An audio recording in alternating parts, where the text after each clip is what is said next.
Hey everybody, Ben here for the Bonehead podcast, and welcome to Tournament Tuesday. This is where we look at some upcoming tournaments, we look at the format, we look at the rules, we look at some of the builds. Basically, we put together some fun and or competitive rosters that would fit and I think do quite well in the format. Now this week, we are going to be looking at our own tournament, Bonehead Bowl 2021, which is taking place on the 3rd of July in Poole at my friendly local gaming shop in Toyment, which I adore playing at. So, we'll have a look at the format, we'll have a look at some rosters.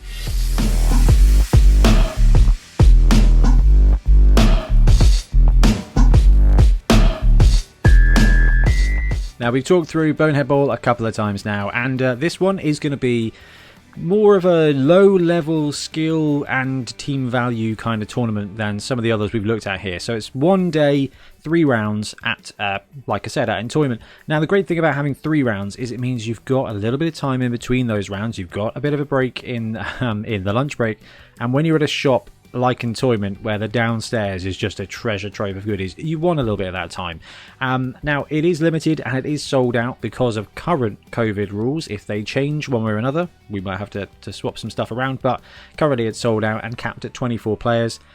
We're hoping in the future we can run some more events at Entoyment and just up those numbers, but for safety we've got 24 and we've got 24 coaches in there. So the teams, the rosters, 1.1 million, which is the lower end of some of the tournaments we've looked at so far. Normally they're kind of 1.15, 1.2 million, so 50 to 100k more, and a lot of them vary by tier. We've kept it 1100 bang on, and the skills are slightly lower than some of the other tournaments as well. So 4 primary skills for tier 1 teams, 4 primary and 1 secondary skill for tier 2, and 4 primary and 2 secondary for tier 3.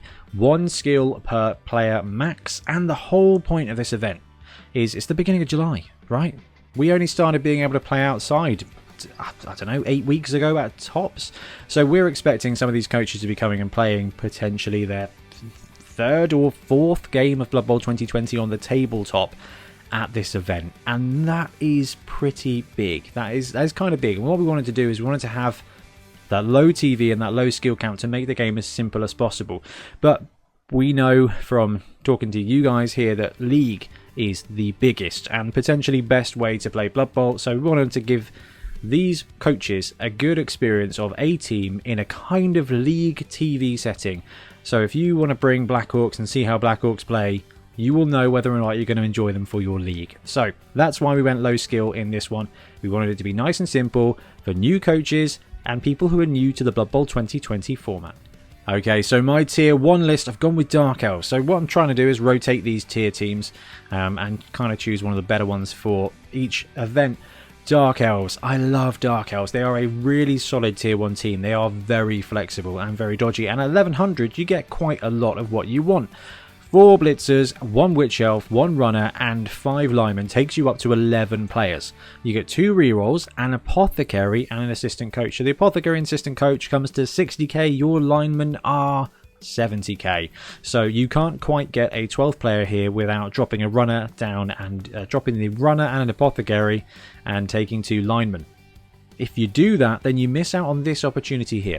So I like leader on the dark elf runner because it gives you that extra reroll, and now in 2020 where you can shoot 1 or 2 or more rerolls per turn, I want to have that bank of rerolls. I want to have 3 so that I can pull off some shenanigans when I need to.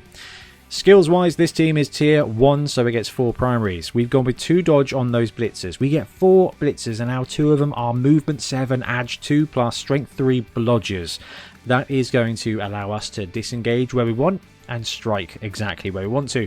And talking about striking exactly where you want to, we've put block on our witch elf, making another blodger. So we are now sitting with 5 block pieces, 3 2+ dodge pieces as well, and 3 blodgers out of that. So that is a significant combat detachment of this team that also has movement 7 and edge 2+. You are going to be able to screen and to engage and disengage at will with this team. We've got the runner in there, bit of extra movement. Dump off is the skill you never want to have to use, but it will come in handy, especially now dump off triggers at the declaration of blitz target.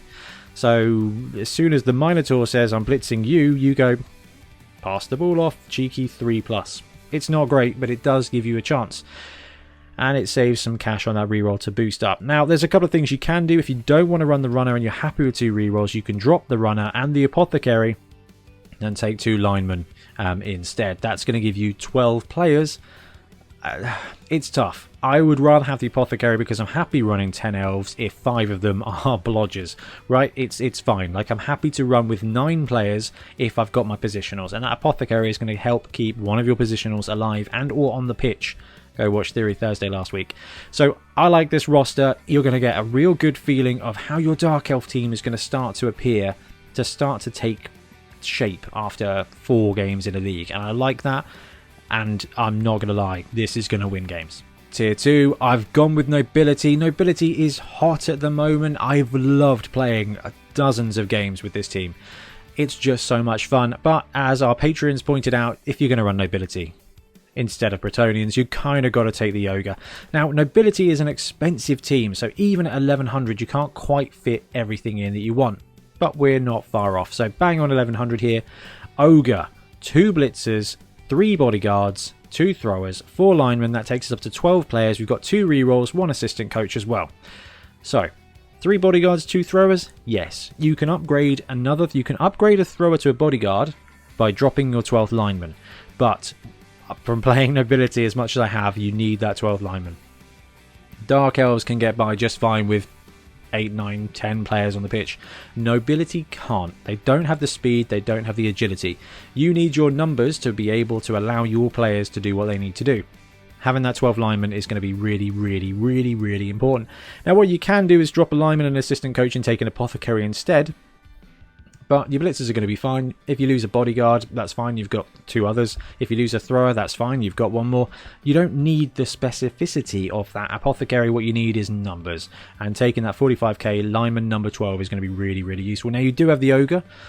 So normally, without the Ogre, Nobility would suffer 2 to 3 casualties a game. With the Ogre in there, you're going to suffer 1 less and you're still going to have 1 in the bank. So it should be alright.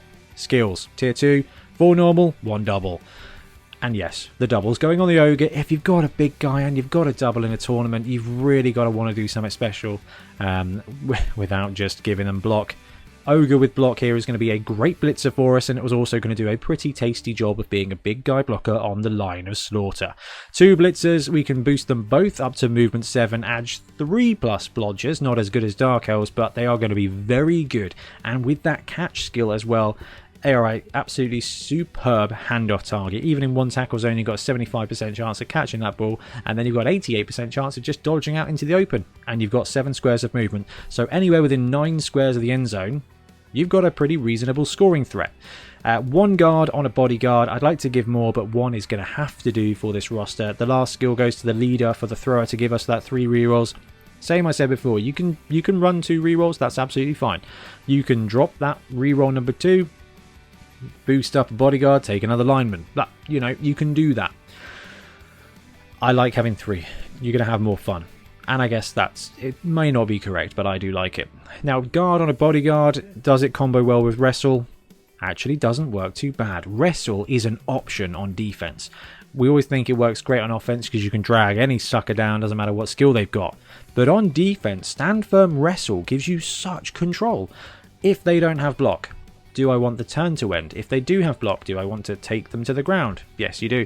But if you can choose to do the turnover, you can choose where they go basically with stand firm, especially when you're coming up against some frenzy pieces. So really enjoy the bodyguards. Having 3 is fine. Normally 1's going to get injured early anyway if you run in 4 because you have to deploy them. Having those linemen to just go and send them off to die is going to be fine. You've got 1 in reserve, and that Ogre's going to be dealing out some murder. In fact, if you want to go see the Ogre deal some murder, go and watch my Fumble game with Ben. We played Bretonnians versus Nobility, and that Ogre does some serious work. Tier number 3, please. How could we not go with Snotlings for this event? It's low TV, low skills. What team loves a low TV, no skill environment? It's Snotlings, because they don't need it. And as we go through this roster, you are going to see why. Nobility are popular. They're new, they're shiny. Snotlings are popular, they're new, they're shiny, so the roster works. So 2 trolls, 1 pump wagon, 2 flingers, 2 stilties, 2 hoppers, 4 Snotlings. That takes us up to 14 players, I think. And we've got Riotous Rookies as well, which means you get 2d3 plus 1 extra Snotlings. That's going to be about another 5. So that's going to give us 19 players on the roster. We've got 2 bribes to keep our 1 pump wagon alive. There's a good chance it's going to get smushed, but until it does, you've got that bribe to try and bring it back. You've also got those 2 flingers. Now, the flingers have been hurt, and when I wrote this roster originally, it had Hail Mary on those flingers for a regular skill. Hail Mary isn't as good anymore. Sorry, I've just changed the graphic to make sure that represented. It isn't as good anymore, which is a bit of a shame, but it's fine. There's still other stuff you can do. For 20k a piece, you've got a Bombardier that can just stand behind the line of scrimmage and just take pot shots at the opponent. It's going to be fun anyway. You can drop them for regular Snotlings if you want. You're only going to save 10k. You might as well have a bit of fun. So, skills-wise, we've gone with block on 1 troll. See conversation about the ogre previously. 1 guard. Now, having guard on the troll is going to be really, really useful. You're thinking, why? Their strength at 5, it doesn't matter. Strength 1 to strength 2 doesn't matter. Pump wagon. Pump wagon. Pump wagon, pump wagon. We're going to give it pile driver because it's going to be fun. The pump wagon then becomes an absolute removal machine. Guard helps with fouling now. So even once the pump wagon's gone, you can be fouling with Snotlings and they're going to get +1 for guard and they're going to get +1 or 2 because you've got so many Snotlings. The pump wagon can be an absolute removal machine with that pile driver. It's got jugs already. It's already strength 5. You should be able to get a support. But even if your starting lineup is troll with guard, pump wagon blitzes in. Doesn't even need to blitz. It can just go and smash something in the face, drop it to the ground, try and break the armor. If the armor doesn't work, you can pile drive it. +1 for dirty player, +1 for that guard at least. You should be able to get a couple of removals there with a pump wagon, and it's going to be insanely fun. Not just killing free lineman blocks, you should be able to point it at something and have a really good opportunity to get rid of it. I would happily trade a pump wagon for a Minotaur. When you're running Snotlings, you've got so much action. That's fine. The 2 Stilties are just amazing players. One gets sure feet in my roster, one gets the other double and goes for sure hands. That guy with basically movement 9 is going to be your main ball picker-upper, and he's going to give it off to somebody else who can score. We've got 1 Stilty there with sure feet, which basically means it's movement 9. Your opponent is not going to expect this to be able to travel across almost half the pitch. It is fantastic. They are underrated score machines. It's awesome. We've got 2 hoppers, 2 flingers. We've given one of the hoppers jump up. It's risky. I do love throwing the little dudes around. You just got a free. It was going to be useful. You can go for a cheeky pogo stick. If you don't die, next turn, you're getting up for free. It's going to be useful. We've got 2 bribes. We've got 3 rerolls. We've got Riotous Rookies. And we've got Hack Flem Snottle Spike. So I keep getting his name wrong, so I've just committed to that now, and I'm going to adjust it very much like I did with Grack and Crumbleberry. So Hack Flem Snottle Spike is a movement 9, strength 3, and 2+ gutter runner with skills. He is fantastic. So you've got 2 Stilties that can move 9. You've got Hack Flem that can move 11. It's just carnage. This is a fast team with numbers and some removal as well. I'm actually really excited about this roster. It can do some really serious stuff. I absolutely love it. And on the naming of Hackflem, I figure that if I'm choosing to be wrong, I can't really be wrong. So, this Snotlings roster, I can see it going 2-1. I genuinely can. It depends on how quickly they die. But you leave any gap, Stilty can get through, Hackflem can get through, you're just going to get an opportunity. Love it. Now, normally at this part of the video, we'd say what our next event is going to be. However, with the recording schedule that we've got on YouTube at the moment, I want to get some more of these formation videos done. So on a Tuesday, we'll probably drop out Tournament Tuesday for a bit so we can get through the formation videos a little bit quicker. That said, if you've got a tournament coming up you want us to have a little bit of a preview at, maybe brew some rosters, please let us know, because I am happy and really enjoy doing this, but I kind of want to get through the formation. So if there's an event you're coming up that you're planning on going to and you want us to brew up some rosters for you, put it in the comments, let us know.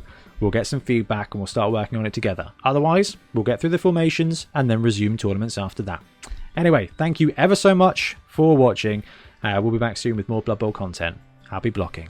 Thanks very much for watching. We really appreciate your support. If you want to support the show even further, please like and subscribe. It really helps us out. Or come and join us in our Patreon, link below, where you get early access to our content and monthly competitions. See you later.